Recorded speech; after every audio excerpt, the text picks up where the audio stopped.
Hello.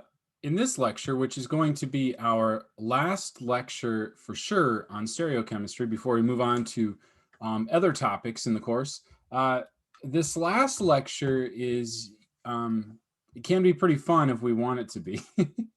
I have a good time with it. I call this lecture the Space Dinosaurs lecture. And usually this is one that I throw in usually try to time it out for like a Friday or a Thursday after a long week, as sort of a pick me up, if we're all feeling a little tired and that sort of thing. Anyway, so this is called the Space Dinosaur Lecture. Maybe some of your friends remember it and thinking about how whacked out Willoughby was as he concluded the lecture by talking about a journal article. I'm actually going to start this lecture with the journal article. So I'm going to zoom in here. Sorry, it's a little pixelated. So what this lecture talks about is that what we're going to be talking about is sort of the an issue related to chirality in terms of how the universe in biology actually came to be. And this article is kind of crazy because it says such it ends the very last sentence, such life forms could well be advanced versions of dinosaurs if mammals did not have the good fortune to have the dinosaurs wiped out by an asteroidal collision on Earth. And then this is sort of a caveat. So this is sort of like the space dinosaurs indicating that there are dinosaurs out there in space that because they did not suffer the same fate as the dinosaurs that preceded us, they're still walking around and there's something different about them. And so this lecture is going to look at these differences. Now, this is a strange way to end a nice article that was written by an important scientist. I'll highlight their name here. I can zoom in on it, but I might as well just rewrite it. And that was written by a scientist named Ron Breslow. So the article was by Ron Breslow. And this isn't something you need to know. Like, you don't need to know who he was. You won't ever have to write that name for me on a test. It's just nice to kind of pay respects. So recently he passed away, sadly. An important, prominent figure in the field. He was, interestingly, he took on some criticism for this article, but we have to have fun sometimes. There were other issues in there, but Ron Breslow wanted to talk or spend the latter part of his career talking about prebiotic chemistry.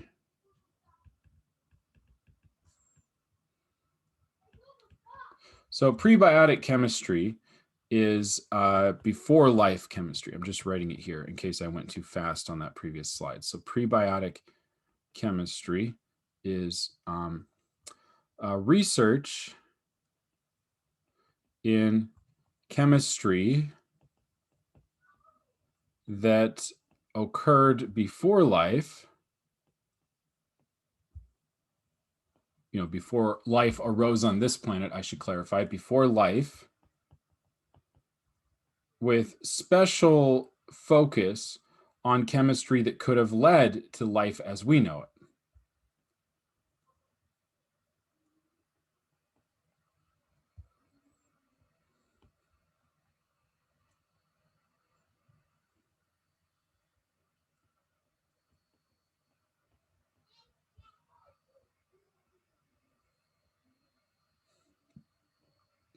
Okay? So that's what he studied. He studied prebiotic chemistry or prebiotic, whatever you call it, just what was going on in the universe before life came along. And what I mean by what was going on, I'm talking about the events pretty close to when life emerged. So we're all sort of wonderfully beautiful, highly organized, low entropy states of matter. That is, there's chemistry happening to us and in us. And so we're kind of these great collections of chemistry that leads to something that we're still trying to understand. But how did we get there? That's a really interesting question, especially given the amount of chaos and the high degree of entropy in the universe and really on this planet before life was emerged. So that is, how do we go? He tried to ask the question, how do we go from simple molecules to biological organisms?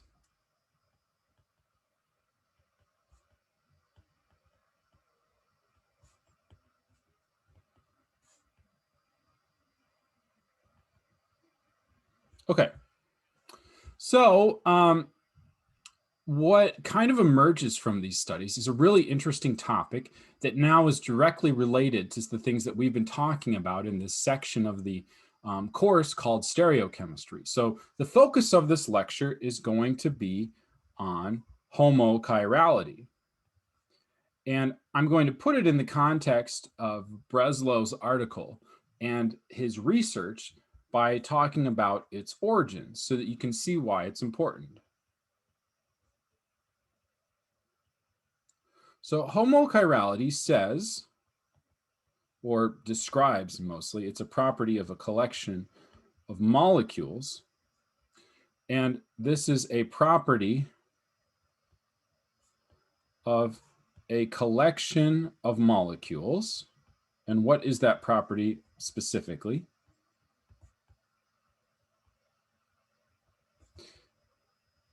Well, it's saying that the molecules are one, the same,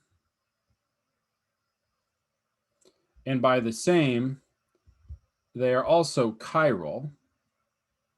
So that's a lot of words. What I'm getting at is homochirality describes a collection of chiral molecules with the same absolute configuration.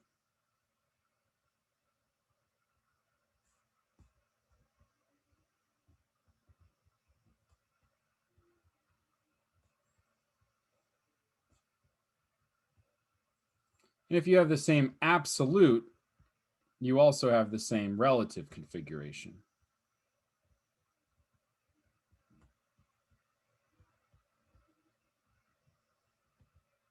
So, and thereby also relative configuration.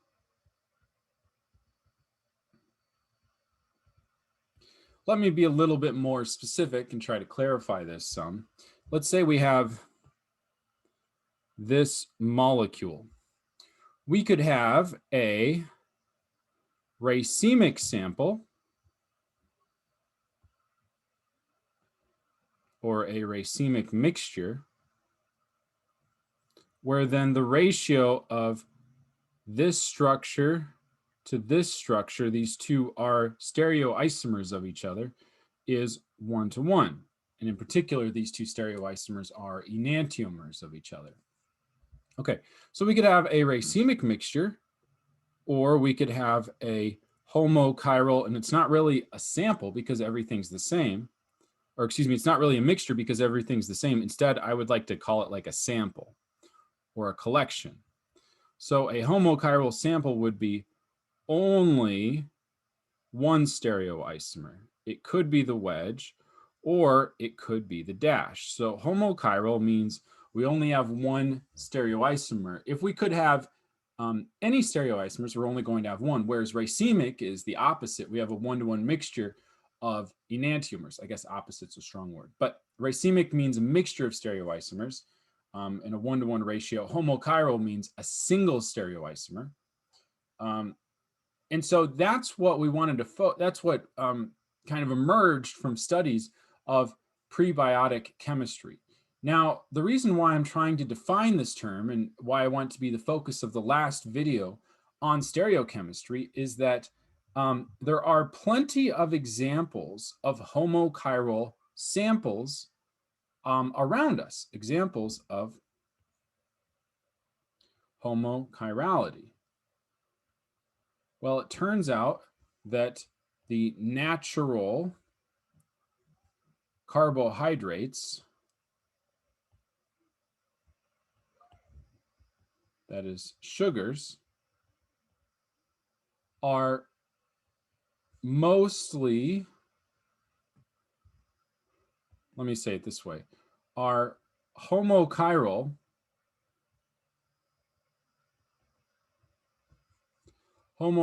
to D-glyceraldehyde. I really want to say that all of them are dextrorotatory, but as we saw in the exam, in the case of amino acids, which I'm going to get to in a second, they're not all, I think sugars are for the most part all dextrorotatory, but the natural amino acids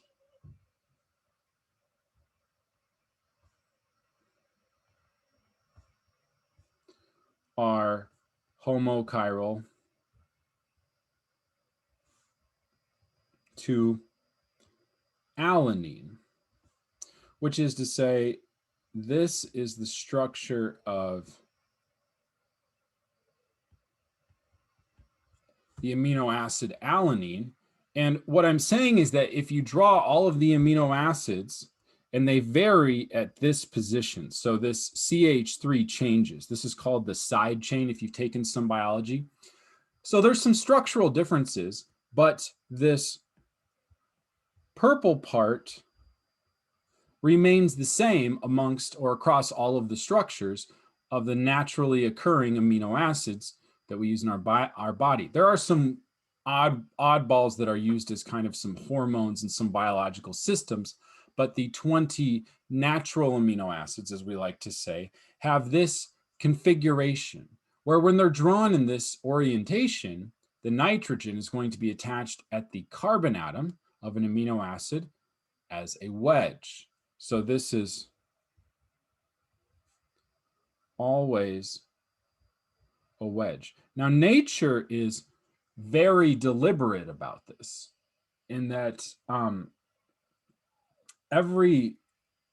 as much as possible, the stereochemistry is going to be arranged so that the nitrogen is a wedge.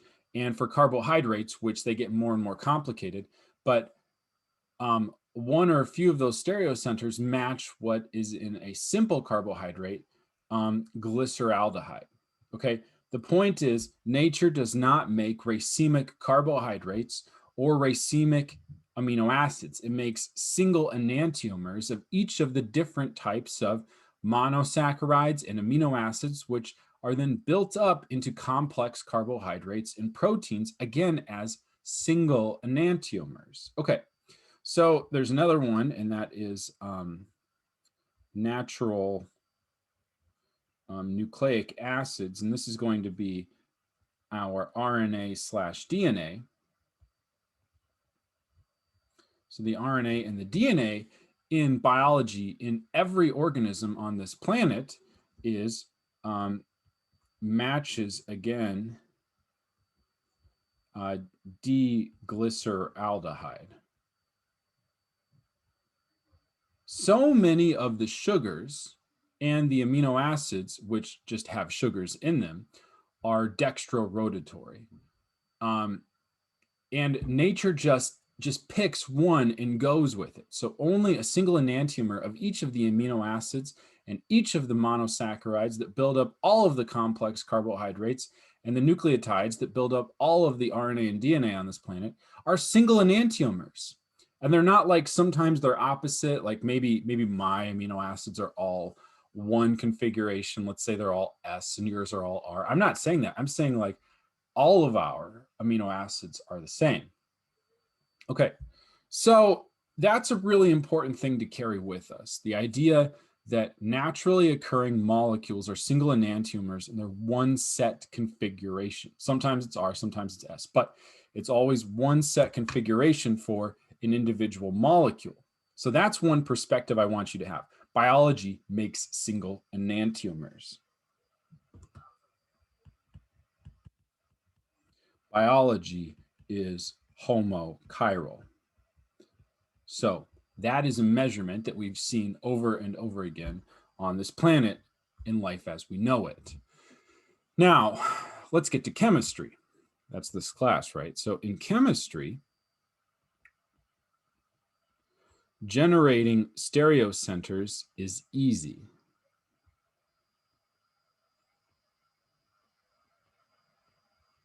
Generating stereocenters is easy. What I'm saying is we could do a chemical reaction where A plus B goes to C. Now let's define C as chiral. It is a molecule. It could be anything so long as it has at least one carbon with 4 different things attached to it. So I'm saying that C is generated and it's chiral, and I'm also saying that A and B are achiral. So over here in C, we have generated a stereocenter. And these are just letters to describe some molecules. A and B didn't have a stereocenter. We did a chemical reaction and we generated chirality from the absence of chirality. So I'm trying to point out that that's an easy thing to do. It's easy to generate. I mean, you got to do some chemistry, but whatever. So this isn't like a law of conservation of mass type of thing, okay? You can start achiral and go to chiral. You can generate molecules that are not superimposable on the mirror image by destroying symmetry, for example. Okay, that is easy. Here's what is hard and gets to another one of these you cannot create or destroy types of laws of the universe. So this comes with a huge but. That is, the chiral molecules will be racemic. The chiral molecules will be racemic. That is to say, it's hard to make homochiral molecules.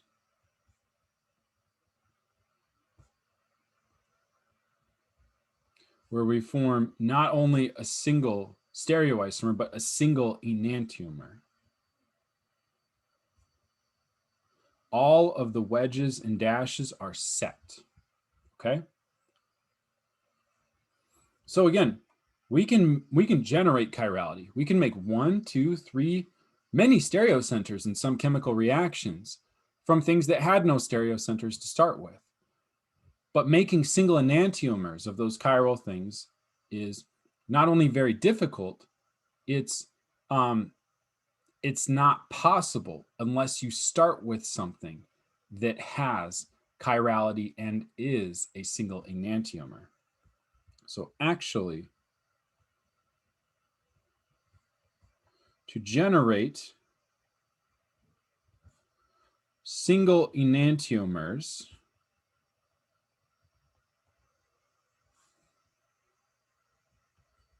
we need to start with single enantiomers.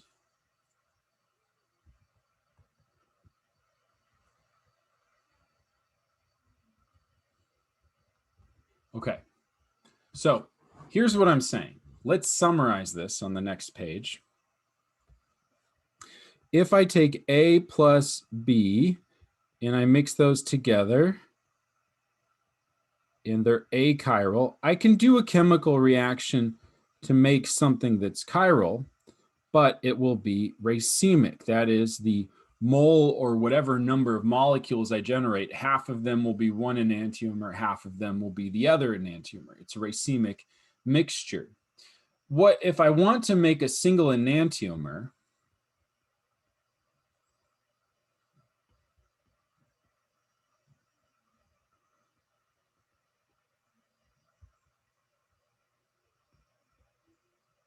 So you want to make a single enantiomer, what you have to do is you either have to start with some starting material, one of these two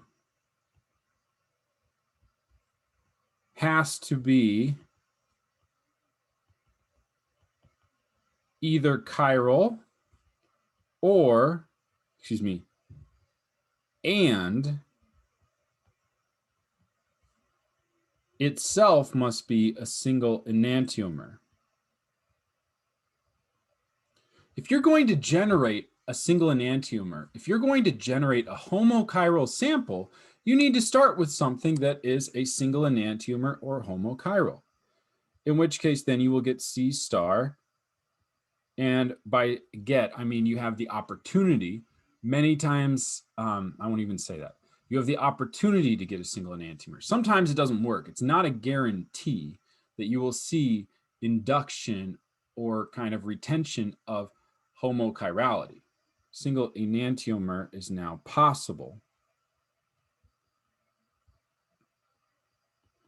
Okay, so if A is homochiral, it can react with B to make a C that is potentially homochiral. It's possible, but it's not guaranteed. Now let's take a step back.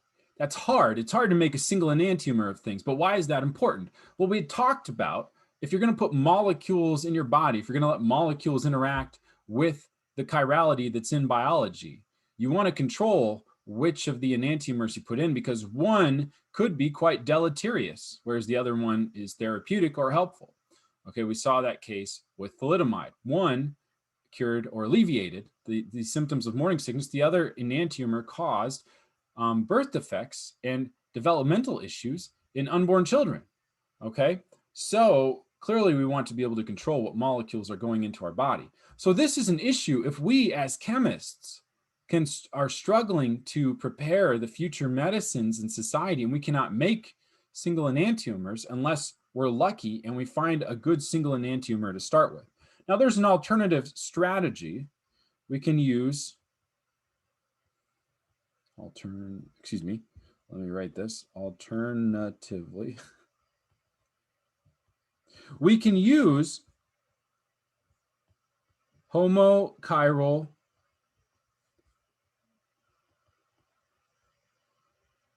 catalysts. Homochiral catalyst. That is, we could have A plus B, and then the thing that lowers the activation energy at the rate determining step speeds up the reaction and makes makes things practical. It's not only practical because it's faster, it's practical because C is our product, excuse me. Our cat, we put catalyst with a period. That's a catalyst. If you forget the period and you write CAT, that's just a cat.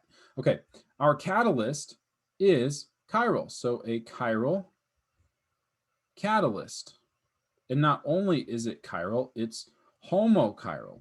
If we have a homochiral catalyst, then we again have the opportunity to make C star as a near single enantiomer.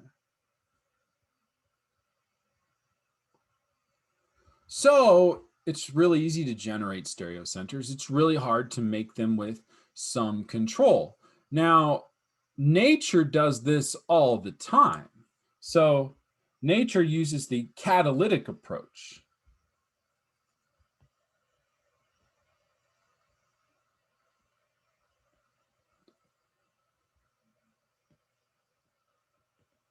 So nature uses the catalytic approach to make homochiral biomolecules.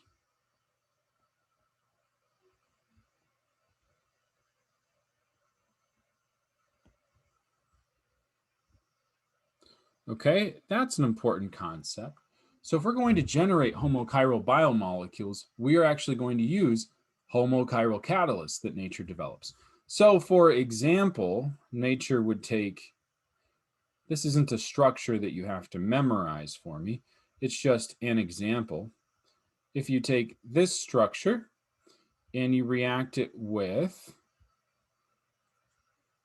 well, let's not draw this molecule here. Let's move this down.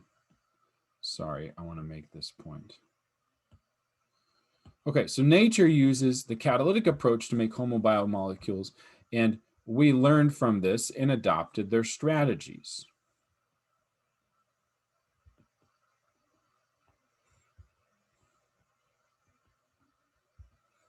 It was important for me to mention this because nature doesn't do the reaction I'm about to do. Well, maybe. I shouldn't say that. Maybe it does. Okay, so there is an opportunity where we can take this molecule that I show on the left and make this molecule I'm showing on the right. If you're hanging with me, you'll notice that we have a wedge to an NH2. That's like an amino acid that we saw previously, and this is actually the amino acid valine, and it has the same configuration as alanine, and really all of the other amino acids that are chiral, of which the vast majority of them are. So what we did was we took, for example, a single enantiomer of a catalyst.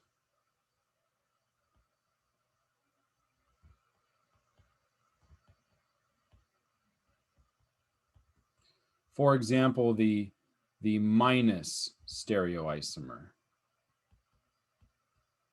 That's just an example. So we learned from this and we grabbed the minus enantiomer of a catalyst that had some stereocenters in it. We plugged it into the reaction, and we did a conversion reaction where this is called a reduction reaction, where we took the molecule on the left and we set stereocenters and built in valine.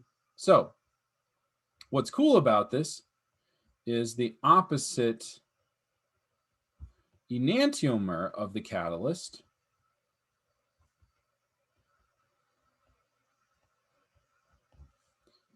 would give the opposite enantiomer of the product.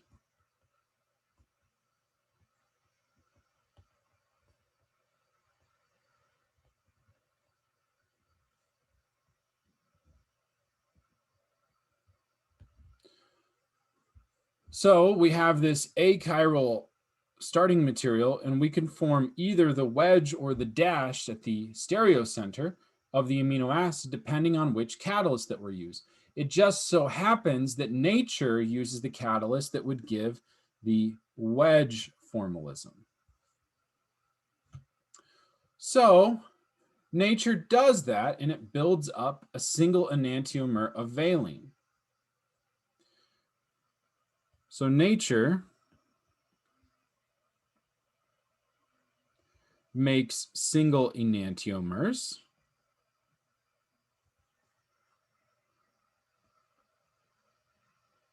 of catalysts and, for example, makes single enantiomers of catalysts, uses these uses those catalysts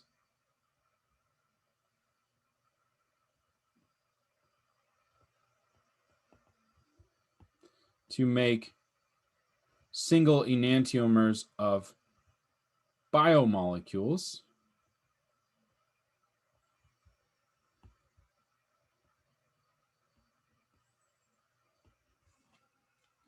and then these biomolecules make single enantiomers of other biomolecules.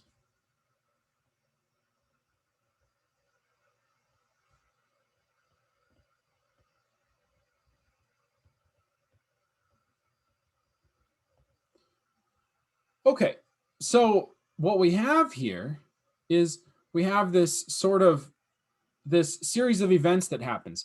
We start with our single enantiomers of catalysts. I'm just going to move my curtain over quick.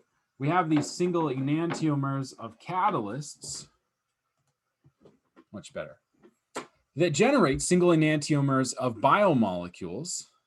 And these single enantiomers of biomolecules generate single enantiomers of other biomolecules, and so on and so forth. And so we just continue to have all of these single enantiomers of biomolecules, and it just continues to propagate. And now, as biology's advanced and evolved, we can't even detect the opposite enantiomers of these molecules that are so important for our survival. Really interesting, right? Well, there's another interesting thing that comes about. That is, where did the first homochiral molecules come from?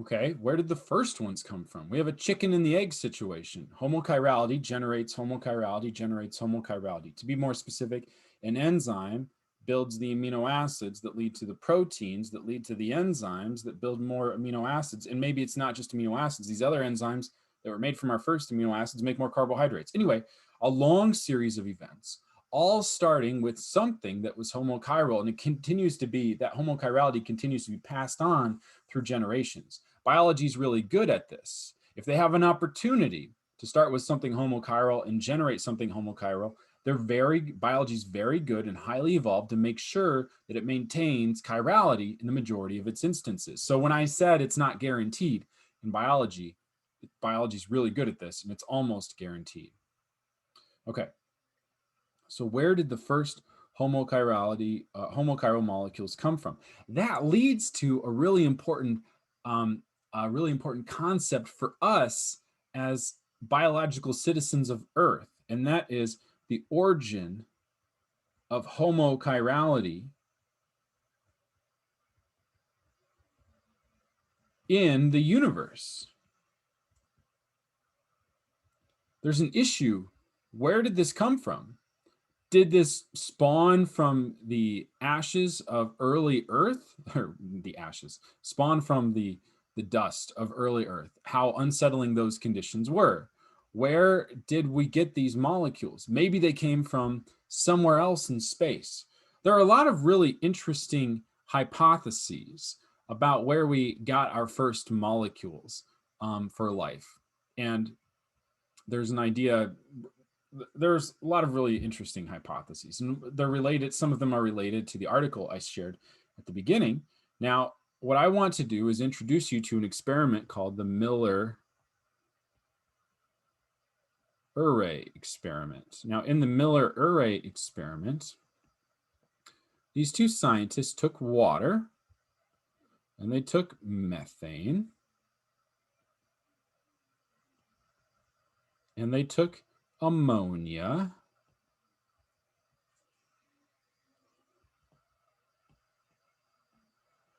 and they took H2.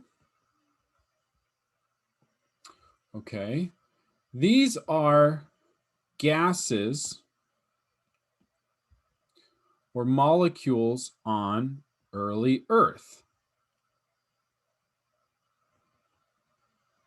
Molecules available to early Earth. Okay. They took these things. These are very easy to come by. All of these chemicals are. I mean, yeah, they're very easy to come by. Trust me. So these are very simple, easy molecules. We have nothing with more than one carbon, and only one of the molecules has carbon. We then applied heat and a spark.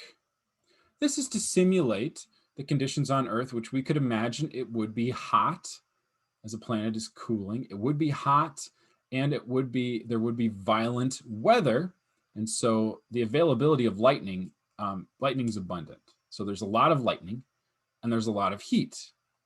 Now, if we take all of these molecules together, if you look, these have the principal elements of life. That is carbon, nitrogen, hydrogen, and oxygen are all present in these molecules. And we've applied heat and a spark. And what happened? Well, when Miller and Urey mixed these things together in a closed system and applied a heat and spark, they generated not one useful molecule, but 30 useful biological molecules. And it's really more than 30. I think they revisited it. More recently, scientists with more sophisticated analytical techniques have revisited this experiment, and they've shown that more than 30 useful biological molecules were formed. Now, we're doing biology in a highly evolved state. Things are very sophisticated for us.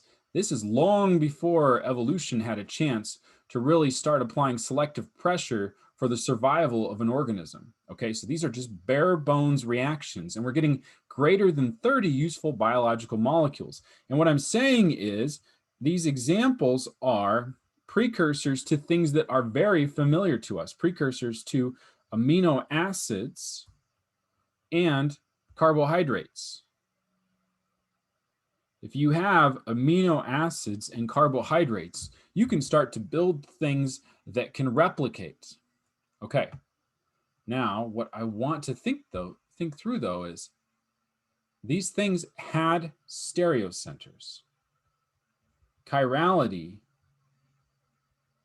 was generated. Chirality was generated.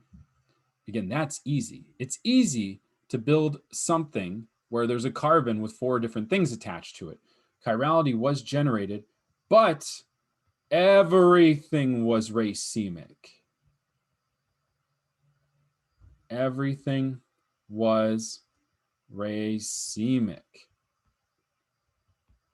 Yikes. That's not the origin of life that we know.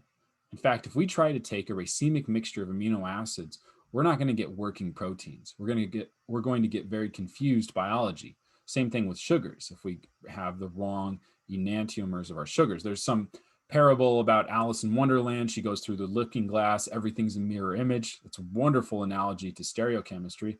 And if she drank the milk, it would not taste good. I think she drank the milk. That's why I bring that up. Okay. Everything was racemic.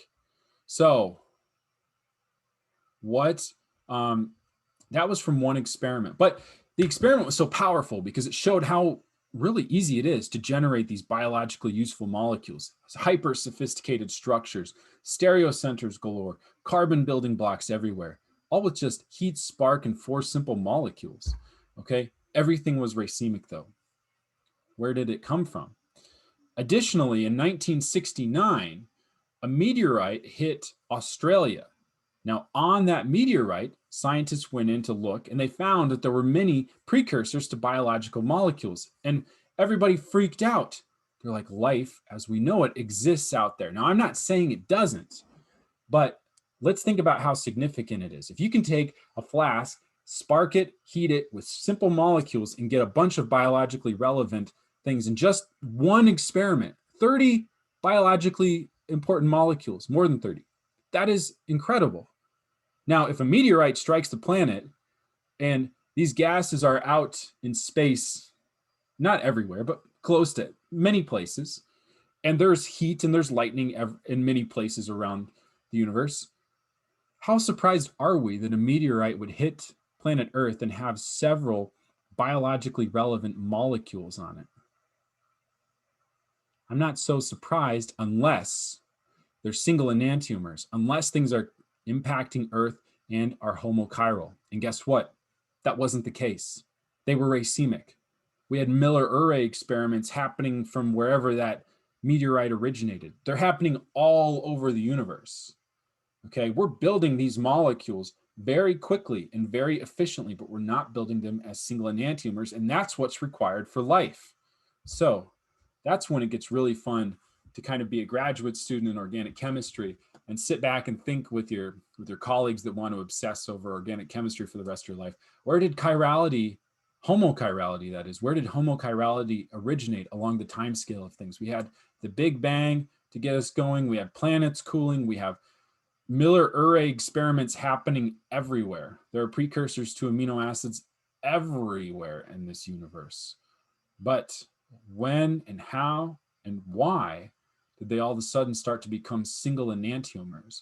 How are we able to propagate chirality through multiple generations? I mean, maybe once you get it started, it's a snowball and it rolls down the hill, and you start with one molecule excess of one enantiomer, and you get to something that's 1,000 molecules excess.